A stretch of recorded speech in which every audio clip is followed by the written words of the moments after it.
हल्का असम्बली खैरताबाद के BRS party के दफ्तर का इफ्तिताह अमल में आया। इस प्रोग्राम में मेहमान खुसूसी साबिक़ वज़ीर खैरताबाद हल्के के उम्मीदवार मिस्टर दानम नागेंद्र और ब्रूम कृष्णा यादయ్య यादव और महेंद्र बाबू, महेश यादव, राम रेड्डी, ज्वाला, प्रवीण, अशोक और मुरली थे और BRS पार्टी के अहम कायदीन, कारकुनान और ख़वातीन ने बड़ी तादाद में शिरकत की।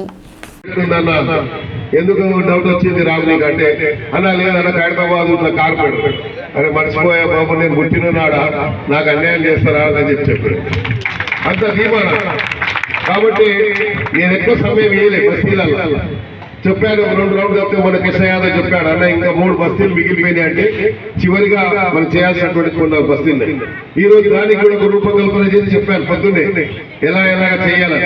ఇప్పుడు BJR నగర్ ఒకటి ఉంది, అదేవిధంగా మారుతి నగర్ ఉంది, రాజ్ నగర్ ఉంది, పార్టీ ఉన్నది, ఆ రూటే కదా ఎన్ రూట్ అవి ఉన్నది। దీనికి కూడా ఒక ప్రణాళిక సిద్ధం చేసి వాళ్ళకి చెప్పాను।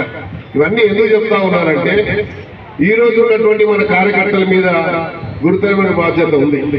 మీ భుజస్కంధాల మీద ఒక బాధ్యత ఈరోజు పెడతా ఉన్నాం। నాకు మాత్రం నమ్మకం విశ్వాసం ఉంది। నా ఉన్నటువంటి నా సోదరు చిరకాల మిత్రులు ఎప్పుడు ఇక్కడే కాదు, నేను ఆసిఫ్ నగర్ లో పోటీ చేస్తే ఎంతో ఆవేదనతో ఎంతో టెన్షన్ తోని వేరే వేరే ప్రాంతాల్లో వాళ్ళకు ఉన్నటువంటి కాంటాక్ట్స్ ని తీసుకొని ఇదే అశోక్ గారు పెద్ద సమావేశం ఏర్పాటు చేశారు। రజక సంఘం అందరూ అశోక్ గారు ఏర్పాటు చేశారు।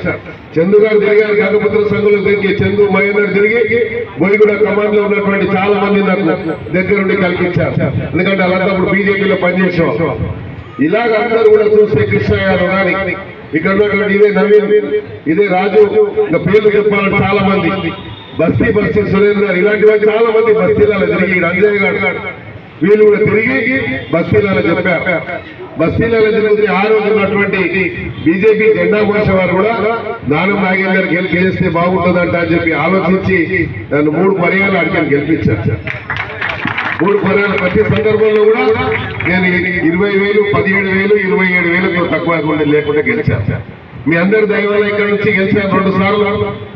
3వ సారి ఎలా ఓడిపోయినా తెలుసు మీకు।